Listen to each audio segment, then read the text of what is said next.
কী অবস্থা SSC batch 2027-28 এবং 29 ব্যাচের শিক্ষার্থীরা? আজকে আমরা উচ্চতর গণিতের একটা অত্যন্ত গুরুত্বপূর্ণ চ্যাপ্টার করব এবং সেটা হচ্ছে, অবশ্যই থাম্বনেল থেকে বুঝে গিয়েছো সেটা কি। সেটা হচ্ছে তোমাদের অসীম ধারা। তোমাদের কি সেটা? অসীম ধারা। এটা আমরা অনেক একদম ব্যাখ্যা সহ বুঝবো, যেগুলো লাগে পরীক্ষায় সেগুলো তো বুঝবো এবং একটা ফাউন্ডেশন ক্লাস করব, যাতে তোমার অ্যাডমিশন প্রিপারেশন হয়ে যায়। মানে এইসব চ্যাপ্টার থেকে কিন্তু তোমার অ্যাডমিশনে আসে। অনেকে এসব চ্যাপ্টারকে মনে করে কি না কি, কিন্তু এগুলো অনেক গুরুত্বপূর্ণ চ্যাপ্টার। এসএসসির প্রত্যেকটা চ্যাপ্টারই তোমার গুরুত্বপূর্ণ, কোনো চ্যাপ্টার অ্যাভয়েড করার কোনো চান্স নেই তোমার। ওকে, তাইলে আমরা শুরু করি নাকি? অসীম ধারা। আচ্ছা, অসীম ধারার কথা চিন্তা করলে এখানে এই ধারা কথাটি আসে। আসলে ধারা কি, তাই না? ধারা কি? ধারা হচ্ছে তোমার এমন একটা চলমান অনুক্রম বলতে পারো। অনুক্রম কি? তাহলে আবার এই কোশ্চেনটা আছে। ধারা হচ্ছে একটা সিকুয়েন্স, যেটা তোমার একটা নির্দিষ্ট ধারাবাহিকতায় চলবে। অর্থাৎ দেখো, তোমার কাছে ধরো একটা পাখি আছে, তোমার বন্ধুর কাছে আছে 3টা পাখি, তোমার আরেকটা বন্ধুর কাছে আসছে 5টা পাখি, তোমার আরেকটা বন্ধুর কাছে আছে 7টা পাখি। এরকম কিন্তু থাকতে পারে। এই ক্ষেত্রে দেখো, এটা কিন্তু একটা নির্দিষ্ট সিকোয়েন্স বহন করছে। তোমার চেয়ে ওর 2টা বেশি আছে, আবার ওর চেয়ে ওর 2টা বেশি আছে, ওর থেকে আবার ওর কিন্তু আবার 2টা বেশি আছে। ঠিক আছে? সো এই ক্ষেত্রে কিন্তু একটা ধারা দেখা যাচ্ছে। এমন যদি হতো যে 1 ওর কাছে প্রথম তোমার একটা আছে, তোমার আরেকটা বন্ধুর কাছে 3টা, তোমার আরেকটা বন্ধুর কাছে 6টা এবং আরেকটা বন্ধুর কাছে 7টা, এই ক্ষেত্রে এটা কি ধারা হবে? দেখো, হবে না। এখান থেকে এটার পার্থক্য 2, এটার পার্থক্য 3, আবার এটা 1। কোনো সিকোয়েন্স কিন্তু এটা মেনটেন করে নেই। আবার এটাকে যদি তুমি গুণ করো, তাও কোনো সিকোয়েন্স মেনটেন করোনি। তাই এটাকে কিন্তু আমরা ধারা বলতে পারি না। এটাকে কিন্তু আমরা কি বলতে পারি না? ধারা বলতে পারি না। তাইলে ধারা তো বুঝে গেছো কি? এই ধারাকে 2 ভাগে ভাগ করা হয়েছে। কয় ভাগে ভাগ করা হয়েছে? 2 ভাগে ভাগ করা হয়েছে। একটা হচ্ছে তোমার সমান্তর ধারা, সমান্তর ধারা, এবং আরেকটা হচ্ছে তোমার গুণোত্তর ধারা। প্রশ্ন এখন আসি, সমান্তর ধারা কি এবং গুণোত্তর ধারা কি? দেখো ভাইয়া, সমান্তর নামটা থেকেই এটার উত্তর। সমান্তর ধারা, সমান্তর ধারা যে ধারায়, মনে রাখবে ওয়েল, যে ধারায় একটি পদ পরবর্তী পদের তুলনায়, অর্থাৎ একটি পদের যে পরবর্তী পদের যে পার্থক্যটা, সেই পার্থক্যটাকে তোমার ক্যালারিফাই করতে হবে। যেমন আমি যদি তোমাকে বলি যে এই যে 2, ধরো তোমার এই বন্ধুর কথাই বলি যে 1 একটা পাখি, 3টা পাখি, 5টা পাখি, 7টা পাখি। এক্ষেত্রে কিন্তু দেখো, প্রত্যেকটার বিয়োগফল কিন্তু 2। মানে তোমার চেয়ে ওর 2টা বেশি আছে, তোমার চেয়ে ওর কয়টা বেশি আছে? 2টা বেশি আছে। দেখো, একই সিকোয়েন্স মেনটেন করছে, একই সিকোয়েন্স কিন্তু মেনটেন করছে। যেহেতু এদের অন্তর সমান, এ কিন্তু গুরুত্বপূর্ণ একটা কথা। সমান, সমান কি? অন্তর।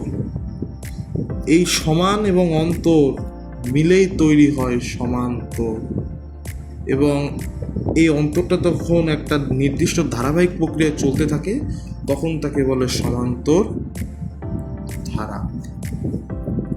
বুঝলা? এটা হচ্ছে সমান্তর ধারা। আচ্ছা, এবার আসি গুণোত্তর ধারা। গুণোত্তর ধারা আসলে কি? গুণোত্তর ধারা হচ্ছে তোমার এমন একটা ধারা, গুণোত্তর ধারা হচ্ছে তোমার এমন একটা ধারা, যে ধারায় প্রতিটি পদ পূর্ববর্তীর পদের অনুপাত সমান হবে। অর্থাৎ ধরো একটা ধারা 2, 4, 8, 16, এদের অনুপাত, অনুপাত মানে তো বুঝো রেশিও, মানে ভাগফল। দেখো, এই 4/2 কিন্তু 2 হয়, আবার 8/4 এটাও কিন্তু 2 হয়। অর্থাৎ এই ক্ষেত্রে কিন্তু একটা সিকোয়েন্স মেনটেন করছে এরা। এই পদের চেয়ে এটা কিন্তু 2 গুণ বেশি, আবার ওর চেয়ে ও 2 গুণ বেশি, ওর চেয়ে আবার ও 2 গুণ বেশি। এটা যেহেতু গুণ আকারে বৃদ্ধি পাচ্ছে, গুণ আকারে বৃদ্ধি পাচ্ছে, তাই এর নাম হচ্ছে গুণোত্তর। গুণোত্তর। তাহলে বুঝে গেল যে আসলে ধারা, যে সমান্তর ধারা এবং গুণোত্তর ধারা, এই 2টা ধারা আসলে কি আসলে। আচ্ছা, এবার তো আমরা ধারা বুঝলাম যে আসলে ধারা বিষয়টা কি, কিভাবে কাজে লাগে। আরেকটা হচ্ছে তোমার অসীম ধারা। ওই অসীম ধারা আমরা একটু পরে পড়বো, ওকে? অসীম ধারা একটু আমরা পরে পড়বো। সো এবার আমরা কিছু সূত্র দেখি, সমান্তর ধারা গুণোত্তর ধারার কিছু সূত্র দেখি যেগুলো অনেক কাজে লাগবে তোমার। ওটা থাকুক ওখানে, ভুলে যাচ্ছে। তাহলে আমরা যদি লিখি একটু যে সমান্তর ধারা, সমান্তর ধারা একটা সূত্র লিখবো। বল একটা হচ্ছে এনতম পদ, এনতম পদ, আর একটা হচ্ছে আচ্ছা এনতম পদের সূত্রটাকে লিখি। এনতম পদের যে তোমার সূত্রটা সেটা হবে হচ্ছে তোমার a plus n minus 1 into d। আচ্ছা আমি প্রত্যেকটা সূত্রের কি আগে একটা উদাহরণ আগে দিয়ে যাবো, না আগে সূত্রগুলো ব্যাখ্যা করবো? না, সূত্রের সাথে আগে উদাহরণগুলো দিই। উদাহরণ দিই আমি, তোমরা নোট করো, ওকে? নোট করো, আমি সুন্দর করে একটা উদাহরণ দিই, প্রত্যেকটার উদাহরণ দেবো। এখানে কোনটা কি সিম্বল ডিটেক্ট করে সেটা আমরা বলি। এ হচ্ছে প্রথম পদ, এন হচ্ছে মোট সংখ্যা, ডি হচ্ছে সাধারণ অন্তর। আচ্ছা আমরা উদাহরণ দিই যে সমান্তর ধারা 2, 4, 6, 8 ডট ডট ডট ধারাটির দশম পদ কত? দশম পদ কত? এই ক্ষেত্রে কি হবে দেখো, এখানে ধারাটির প্রথম পদ a ইকুয়াল টু 2, ঠিক আছে? আচ্ছা তারপর আমরা যদি লিখি সাধারণ অন্তর, সাধারণ অন্তর কীভাবে বের করবো? দ্বিতীয় পদ ভাগ প্রথম পদ, দ্বিতীয় পদ ভাগ প্রথম পদ, দ্বিতীয় পদ কত? 4, তাহলে 4 বিয়োগ 2, 4 বিয়োগ 2 ইকুয়াল টু কত? 2। এবং মোট সংখ্যা, দশম পদ বলছে না, পদ সংখ্যা 10, পদ সংখ্যা কত? 10, এটা হচ্ছে n। এবার যদি আমরা লিখি যে অতএব কি এস সমষ্টি, সংক্ষেপে লিখছি তোমরা বুঝে নিও। অতএব সরি কি বলি, সমষ্টি কেন? এটা তো এনতম পদ, তাই না? তাহলে এনতম পদ হবে হচ্ছে তোমার সূত্র কি a plus n minus 1 into d। এটা হচ্ছে এনতম পদের সূত্র। আমরা a এর মান কত লিখছি? 2, এই যে 2 plus n minus 1 into d, n কত? 10 মাইনাস 1 ইন্টু d, d কত? 2। যোগ বিয়োগ করো, যোগ বিয়োগ তো পারো। এটা কত? 9, 9 দুগুণে 18 আর 2 20। তাহলে অ্যান্সার কত? আমরা এরকম প্রত্যেকটা সূত্র পড়ব এবং সাথে সাথে তার ব্যাখ্যা দেবো। এই পুরো স্ক্রিনশট নিয়ে কাজ করব। এবার আমরা পরবর্তী পেজে যাচ্ছি। এবার আমরা সমান্তর ধারার আরেকটা সূত্র আছে লিখি। সমান্তর ধারা তোমাদের আমি একদম বেসিক থেকে শুরু করছি, বেসিকেই শেষ করব। সমান্তর ধারা প্রথম n সংখ্যক পদের সমষ্টি, প্রথম n সংখ্যক পদের সমষ্টি, পদের সমষ্টি, এটাকে আমরা মূলত প্রকাশ করি তোমার এস এন দিয়ে, ওকে? সেই সূত্রটা কীভাবে আমরা একটু লিখি। n/2 সেকেন্ড ব্র্যাকেট দিব, twice a into n minus 1 into d। কোন সিম্বল কোনটা আইডেন্টিফাই করে এটা তো অবশ্যই বুঝে গিয়েছো, আগের টাইম বুঝিয়ে দিয়েছি সুন্দর করে। তো এবার আর দিচ্ছি না। আচ্ছা এটা দিলাম কথা। এবার আমরা একটা উদাহরণ যাবো, অবশ্যই একটা উদাহরণ দেব। আগের উদাহরণটাই দিব, 2, 4, 6 ডট ডট ডট। আচ্ছা এটা তো যোগ হবে না, উদাহরণটা এরকম করলে। আচ্ছা আগেরটাই কি আমি কমা দিয়েছিলাম? কমা দিলে ওটা যোগ দিয়ে দিও, ঠিক আছে? যদি ভুল করে থাকি 2 যোগ 4 যোগ 6 ডট ডট ডট ধারাটির প্রথম 10টি পদের, প্রথম 10টি পদের সমষ্টি কত? এই কিন্তু আমার কোশ্চেন, খুবই সহজ একটা কোশ্চেন। আমরা যদি অ্যান্সার করি, আমি অ্যান্সার এরকমই লিখি, ডোন্ট মাইন্ড প্লিজ। আচ্ছা যদি সমষ্টিগত এরকম যদি আমাদের বের করতে বলে আমরা কী করব? প্রথমে প্রথম পদ এ সংক্ষেপে লিখে দিই, ঠিক আছে? প্রথম পদ এ কত? 2, দেন মোট সংখ্যা পদ সংখ্যা কত n 10টি কতটি বলছে 10টি 10 ইংলিশে লিখবা 10 n পেলাম d সাধারণ অন্তর কত 4 বিয়োগ 2 কত 2 ফটাফট করতে হবে এখন তুমি সূত্র জানো কোনটা কি জানো আস্তে আস্তে তাড়াতাড়ি তোমার স্পিড বাড়াতে হবে সূত্র বসাবো অতএব n মানে কি কত 10 সমষ্টি দশম প্রথম 10টি পদের সমষ্টি সূত্র কি n/2 ইন্টু টুয়াইজ এ প্লাস n-1 ইন্টু d আচ্ছা n এর মান হচ্ছে 10 নিচে দেব 2 তারপর টুয়াইস ইন্টু a এর মান 2 plus n-1 into d 10-1 into d এর মান কত 2 আচ্ছা এটাকে আমরা ক্যালকুলেটরে যদি তোমার হিসাব করি তাহলে বিষয়টা অনেক ভালো হয় কারণ এইসব কমপ্লেক্স যে ম্যাথগুলো আছে সেগুলো ক্যালকুলেট করাই কমপ্লেক্স না এগুলো তুমি এমনিই করতে পারবে এটার অ্যান্সারটা আমি একটু ক্যালকুলেটরে করি তারাও ক্যালকুলেটরটা একটা অনেক এই যে তোমাদের সামনেই আমার ক্যালকুলেটরটা 10/2 2 ইন্টু 2 আচ্ছা আমি একটু যাই 10/2 দেখছো নিচ বাটন কিন্তু ক্লিক করছে না 10/2 ইন্টু টুয়াইস এ প্লাস ইন্টু টুয়াইস এ plus twice plus n-1 into d n-1 into d bracket close 110 আচ্ছা কত আসে ভাইয়া আচ্ছা আমরা কি কোথাও ভুল করছি 110 ওয়েট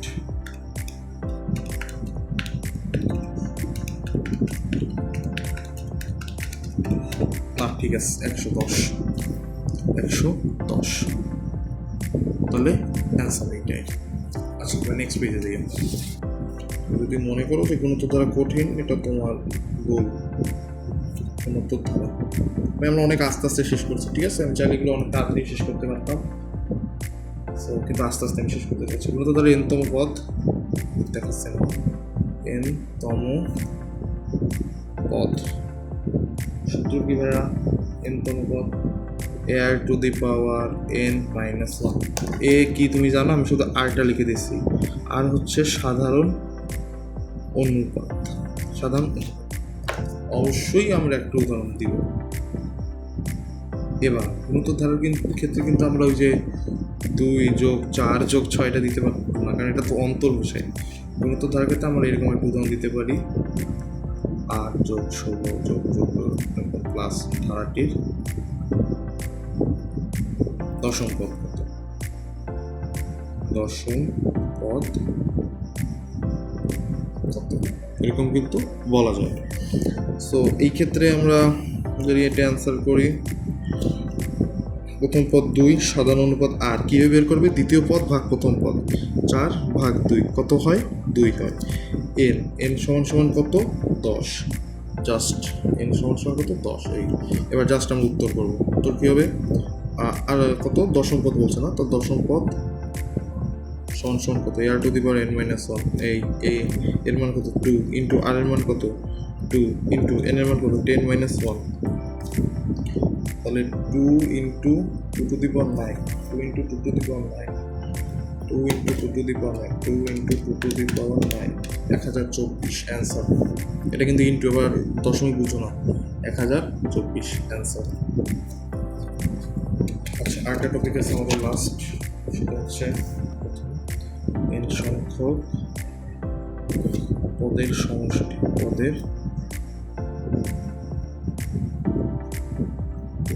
প্রথম n সংখ্যক পদের সমষ্টি সূত্র হচ্ছে দুইটা সূত্র কয়টা দুইটা আমরা এরকম ভাবে লিখি সূত্র হচ্ছে কয়টা সূত্র হচ্ছে দুইটা a 1 - r to the power n by 1 - r আরেকটা a r to the power n-1 ভাগ r-1 এই দুইটা সূত্র কন্ডিশনও কিন্তু দুইটা অর্থাৎ কোন সূত্র তুমি কখনো অ্যাপ্লাই করবে তার কন্ডিশনও কিন্তু দুইটা এই সূত্রের ক্ষেত্রে এবং এই প্রথম সূত্রটা তখনই ভ্যালিড হবে যখন আর এর মান 1 থেকে ছোট হবে অর্থাৎ সাধারণ অনুপাত যে তুমি বাই করো এই যে 2 4 8 এই যে 2 4 8 4/2 = 2 এখানে কি আর এর মান কিন্তু তোমার বড় একের চেয়ে কিন্তু বড় সেই ক্ষেত্রে তোমার এই সূত্রটা ইউজ করতে হবে।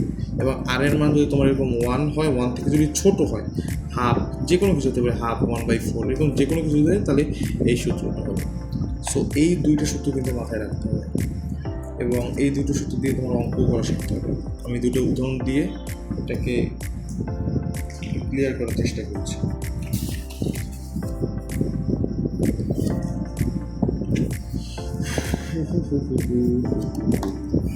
আচ্ছা, আসো প্রথমটা দিয়ে যদি আমরা চিন্তা করি যে একটা ধরো লিখলাম 2,4 যোগ 8 যোগ ধারাটির 10টি, ওকে দেখা যাচ্ছে না, 10টি পদের সমষ্টি,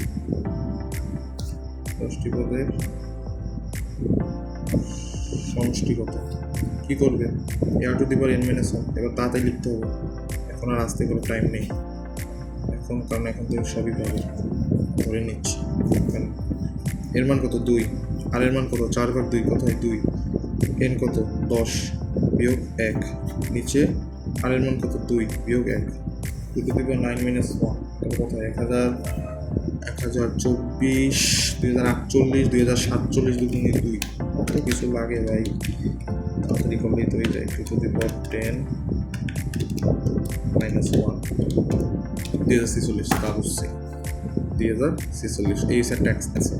এবং আরেকটা যদি ধারা থাকতো এরকম 8 যোগ 4 যোগ 2, এই ধারাটির 10টি পদের যোগফল, 10টি পদের যোগফল, তাড়াতাড়ি লিখছি, ঠিক আছে? 10টি পদের যোগফল a⁻n1 কেন দিলাম এখনই বুঝতে পারবে, কোনো চিন্তা করবে না, এখনই বুঝতে পারবে, আসলেই এখনই বুঝতে পারবে কী হবে। এর মান কত? 8, 1 - দেখো 4/8 কোথায়? হাফ, হাফ কি একের চেয়ে ছোটো না, তার মানে কি আমাদের দ্বিতীয় সূত্রটা ভ্যালিড হবে, এই সূত্রটা দেখায়, এই দেখো আমরা যে করেছি এই সূত্রটা, কোন সূত্রটা? এই সূত্রটা ভ্যালিড হবে না, এই সূত্রটা ভ্যালিড হবে, এই জন্য আমরা এটি লিখেছি, ঠিক আছে? তোমরা যখন অঙ্ক করতে থাকবে তখন আরও তাড়াতাড়ি এটা বুঝবে। তাই আমি লেকচারটাকে শেষ করি, তারপর বাসায় অবশ্যই প্র্যাকটিস করবো। 8 - 1 - r⁻n, তাহলে n কত হয়? n কত? 10টা না, 10, আর এই ক্ষেত্রে 1 - ½ সো এটা তুমি হিসাব নিকাশ করবে, টাইম ওয়েস্ট হয় 1 - 0.5